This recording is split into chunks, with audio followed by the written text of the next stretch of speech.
तो भाई class 12th कैसे हैं आप सब। देखिए अब हम अपने उस पड़ाव पर हैं जहां पर हमको अपनी पूरी तैयारी के साथ मैदान में उतरना है। ठीक है ना। क्यों? क्योंकि अब सिर्फ और सिर्फ कुछ दिन बाद मतलब काउंटडाउन शुरू हो चुका है। कुछ दिन बाद ही आपके बोर्ड्स के एग्जामिनेशन स्टार्ट हो गए। ठीक, आपको आपका एडमिट कार्ड भी मिल गया होगा। ठीक है, आपको आपका सेंटर भी पता चल गया होगा। और अब यहाँ पर आपकी जो तैयारी है वो सिर्फ कुछ मोटे मोटे टॉपिक्स को लेके, ठीक है, एक जनरल रिव्यू करने वाली है कि हाँ ये टॉपिक है, ये हमारी तैयारी है, और एक स्ट्रेटजी को लेके, मतलब एक स्ट्रेटेजिक प्लान को लेते हुए हमको अपनी तैयारी को कंप्लीट करना है। तो आज मैं आपके सामने, आपका फिजिक्स टीचर, यहाँ पर कुछ चीजें लेकर आया हूं जो कि आपके बोर्ड के एग्जामिनेशन के लिए बहुत ही ज्यादा फायदेमंद होने वाली हैं। देखिए, सबसे पहले एक चीज याद कर लीजिए, हमेशा जब कोई भी फौजी मैदान में उतरता है, ठीक है ना, युद्ध में लड़ाई करने जाता है, तो वो क्या करता है, वो एक रूपरेखा तैयार कर लेता है कि मुझे इस तरीके से प्लानिंग करनी है और इस तरीके से मुझे दुश्मन पे वार करना है। तो आपके लिए आपका दुश्मन कौन है? Board exam. आपकी प्लानिंग क्या होनी चाहिए? कुछ इस तरीके से। ठीक है ना। किस तरीके से? आइए बताते हैं, बात करते हैं। तो भाई यहां पर देख लीजिए और फॉलो कर लीजिए। आइए स्टार्ट करते हैं भाई। तो देखिए, सबसे पहले जो आपकी यूनिट 1 है, यूनिट 1 में इलेक्ट्रोस्टैटिक, फिर यूनिट 2 में करंट इलेक्ट्रिसिटी। कितने मार्क्स की होती है भाई? ये आपको हमेशा, आपको मैं कह रहा हूं, सिलेबस आपका पता होना चाहिए। क्या पता होना चाहिए? सिलेबस पता होना चाहिए भाई। ठीक है ना। तो बच्चा लोग, क्लास 12th तैयारी कैसी चल रही है ये आप बताएंगे। ठीक है। तो यहां पर कितने मार्क्स का है? वो 16 मार्क्स का है। ठीक। फिर यूनिट 3 आपकी जो आती है, magnetic effect of current and magnetism. फिर यूनिट 4 जो आता है, करंट आपका इलेक्ट्रोमैग्नेटिक इंडक्शन और ऑल्टरनेटिंग करंट। कितने मार्क्स का है?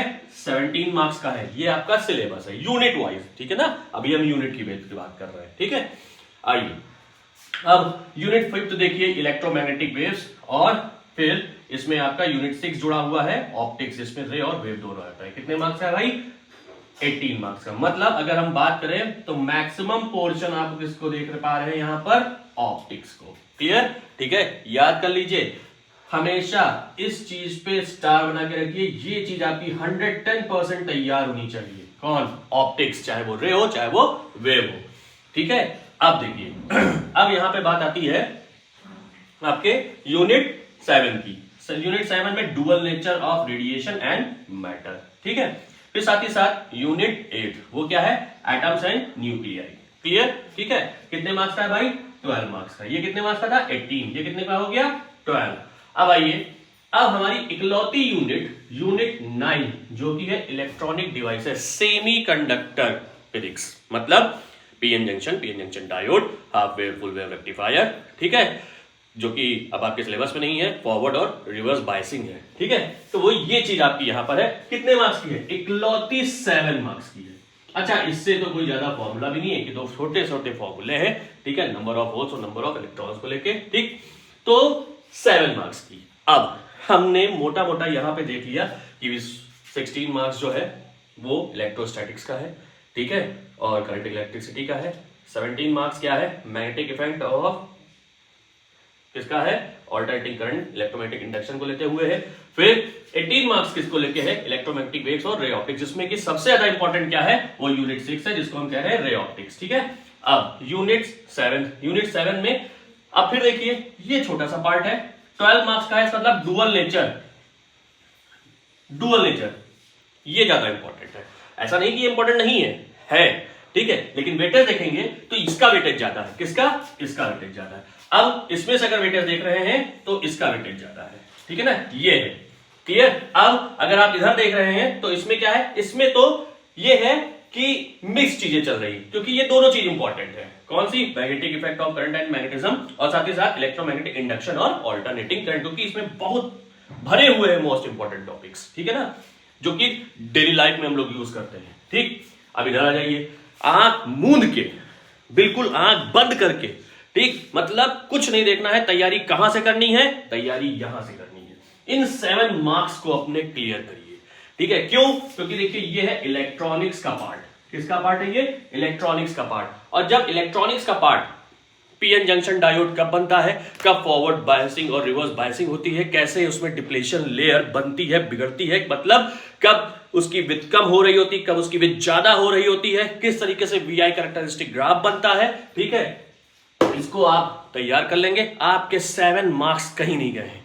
सबसे बड़ी चीज होनी चाहिए, जब हम अपने 70 मार्क्स के पेपर को उठाएं तो हमारे लिए उसमें ये होना चाहिए, एक तो होता है उसमें पासिंग मार्क्स, जो कि हमारे कुछ ऐसे बच्चे होते हैं जो कि ये देखते हैं जिनको थोड़ी सी फिजिक्स टफ लगती है, ठीक, वो हो गया 23 मार्क्स। अब उसके ऊपर हम आते हैं तो हमारे लिए सबसे बड़ा 70 में अगर उसको हम देखें तो हमारे लिए सबसे बड़ा चैलेंज होना चाहिए 40 मार्क्स, मतलब 23 फिर 40, मतलब मिनिमम हमारे लिए कितना हो गया 23, जिसको हम पासिंग कहते हैं, फिर क्या हो गया 40, और फिर उसके बाद हमारे लिए होना चाहिए 50 प्लस, मतलब आगे हम कितना जा सकते हैं भाई। अगर 70 में 40 निकल गया तो बच्चे तो 30 ना, ठीक है, तो ये चीज याद रखिए, ठीक। पहले जिनको बहुत टफ लग रहा है, मैं बार बार कहा, जिनको बहुत ज्यादा टफ लग रहा है, बहुत ज्यादा टफ लग रहा है, क्या करें क्या करें क्या है, उनके लिए सबसे पहला ये, ठीक है, क्या कि हमारे लिए 23 नंबर हम कहां कहां उठा सकते हैं। तो उसके लिए आपको क्या करना है, तैयारी कैसे करनी है, सुन लीजिए, समझ लीजिए। आपने पिछले 5 साल के पीवाईक्यू, क्योंकि जो भी चेंजेस हुए हैं इन्हीं 5 सालों में हुए हैं, इन 5 साल के पीवाईक्यूज, मतलब अगर आपके प्रीवियस ईयर क्वेश्चन पेपर अगर आपके पास हैं उनको सॉल्व करिए, पैटर्न देखिए, फिर आप सिर्फ और सिर्फ एनसीईआरटी को रीड कर लीजिए एक बार मोटा मोटा, ठीक है, एनसीईआरटी की जो एक्सरसाइज है, मैं फिर कह रहा हूं बार बार एक्सरसाइज, और एक चीज और, जो उसकी एडिशनल एक्सरसाइज, नई वाली एनसीईआरटी में तो एडिशनल एक्सरसाइज अब मिल नहीं रही है, अगर किसी को पुरानी एनसीईआरटी मिल जाए जिसमें जो एडिशनल एक्सरसाइज होती थी, कुछ जो बेहतरीन क्वेश्चंस होते थे वो, और अगर किसी के पास एनसीईआरटी की एग्जाम्पलर है, किसी के पास एनसीईआरटी की एग्जाम्पलर है तो वो जरूर देख ले, ठीक है ना। आप फिर मैं कह रहा हूं क्या करें, 5 साल के पीवाईक्यू एनसीईआरटी, ठीक है, जिसमें एनसीईआरटी के जो एडिशनल क्वेश्चंस हैं उनको ध्यान कर लें, और फिर आपके एग्जाम्पलर, ठीक है। एग्जाम्पलर एक ऐसी चीज है जो कि आपका जो स्टैंडर्ड है वो थोड़ा सा बूस्ट करेगी, आपको एक सोचने समझने की अब तैयारी पता चल जाएगी कि अब हमारा कैसा पेपर होने वाला है, किस तरीके से हम पैटर्न करेंगे, ठीक, अपने पैटर्न को सेट कर सकते हैं। और साथ ही साथ एक चीज और, आप अपने घड़ी में 3 घंटे का समय लगा लीजिए, पेपर को कर लीजिए, एक पेपर उठा के आप कर लीजिए, ठीक है। उस पेपर में आपके पास, मैं फिर बता दे रहा हूं, अब मैंने इतना आपको बता दिया, मैं इसको रब करने वाला हूं भाई, ठीक है ना। आइए क्या करना है समझिए, आपने 3 घंटे का लगाया, ठीक, टाइमर। अब आपके पास एमसीक्यू बेस्ड पेपर है, क्वेश्चन मतलब क्वेश्चन पेपर में एमसीक्यू होंगे, वेरी शॉर्ट होंगे, लॉन्ग होंगे, सॉरी सबसे पहले शॉर्ट, वेरी शॉर्ट के बाद शॉर्ट ले लें, लॉन्ग ले लें, और फिर केस स्टडी कर लें।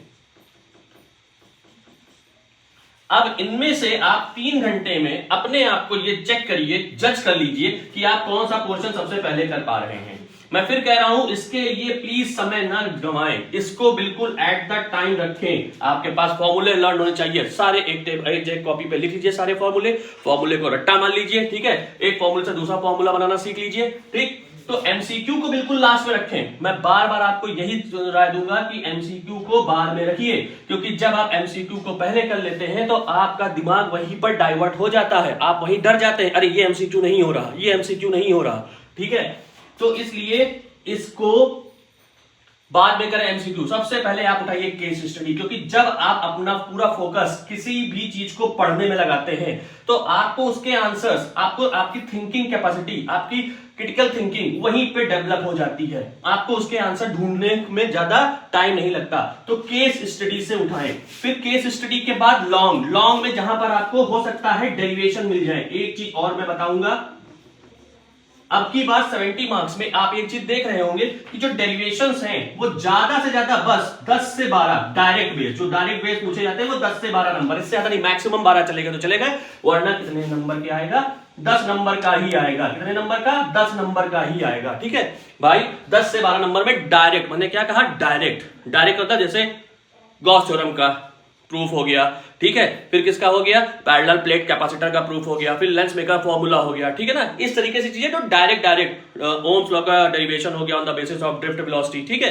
बायो-सेवर्ट लॉ हो गया, ठीक। एम्पियर सर्किटल लॉ हो गया, ठीक है, ठीक। सोलेनॉइड का हो गया बी, आपका B equal to mu naught NI, ठीक है। ये सब चीजें जो आती हैं, ठीक, तो ये सब चीजें क्या है, डायरेक्ट टू डायरेक्ट से मैक्सिमम, ठीक। अब लेकिन आपको ये चीज पता है, आपने पिछले जब PYQ को सॉल्व किया है तो आपने देखा होगा कि डेरिवेशन का भी हम क्या बताते हैं, सब पार्ट, मतलब उसमें से भी हम क्या कर सकते हैं, उसमें से भी हम सब पार्ट, मतलब उसको जैसे 5 नंबर का एक डेरिवेशन बन रहा है लॉन्ग, तो हमने उसको तोड़ दिया, बीच में रोक दिया और फिर उससे हमने एक नया फॉर्मूला निकाल लिया। बस हमको ये पता होना चाहिए, क्योंकि इस टाइप के क्वेश्चंस बहुत बन रहे हैं। वो कहां पर आएंगे, वो ये 3 नंबर वाले में आ सकते हैं। वो कहां पर आ सकते हैं, वो ये वेरी शॉर्ट में, मतलब 2 नंबर में आ सकते हैं। तो ये 3 नंबर और 2 नंबर का जो खेल है ये इन्हीं में होगा, ठीक है।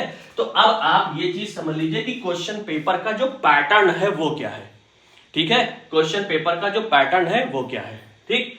तो यहां पर मैं आपको बार बार ये कहूंगा कि MCQ को हमेशा बाद में करिए, क्योंकि जब आपके पास मैक्सिमम टाइम होता है किसी चीज को सोचने समझने का, ठीक है, तब आप उस पर सोच समझ सकते हैं, हाँ अच्छा ये नहीं तो ये। और MCQ को मैं बता दूं कैसे सॉल्व किया जाता है। MCQ में सबसे पहले रॉन्ग आंसर देखिए, इसका कौन सा रॉन्ग आंसर होगा। आप सारे रॉन्ग आंसर निकालिए, एक उभरता हुआ सितारा सामने आएगा, this is the correct option, ठीक है ना। आप गलत ऑप्शन चेक करिए कि ये गलत, ये गलत, ये गलत। कितने हैं आपके पास, A B C D। For example A गलत, B गलत, D गलत, तो बचा कौन, सही तो करेक्ट ऑप्शन होगा। तो ये चीज याद रखिएगा, MCQ को करने का ये एक तरीका है, ठीक है। तो ये एक मोटा मोटा आपके सामने आपकी बार का बोर्ड एग्जामिनेशन में अच्छे मार्क्स गेन करने का एक बढ़िया सा तरीका है। अब हम बात करेंगे अपने नेक्स्ट वीडियो में कि किस तरीके से हम यहां पर जो मैंने लिखा था ना 23 नंबर और 40 नंबर और ये 50+, ठीक है। फिर कुछ इंपॉर्टेंट डेरिवेशंस की, कुछ इंपॉर्टेंट टॉपिक्स की। तो सबसे पहले हम किन चैप्टर्स को, किन टॉपिक्स को ज्यादा वेटेज दे दें जिससे हम 40+ में आ जाएं, ठीक है। इतना आप लोग अभी समझ लीजिए और तैयारी कर लीजिए बच्चा लोग। और भी जानकारी के लिए, बोर्ड एग्जामिनेशन की तैयारी के लिए सब्सक्राइब कर लीजिए भाई, ठीक है ना। सब्सक्राइब कर लीजिए, अच्छे से सब्सक्राइब कर लीजिए, ठीक है।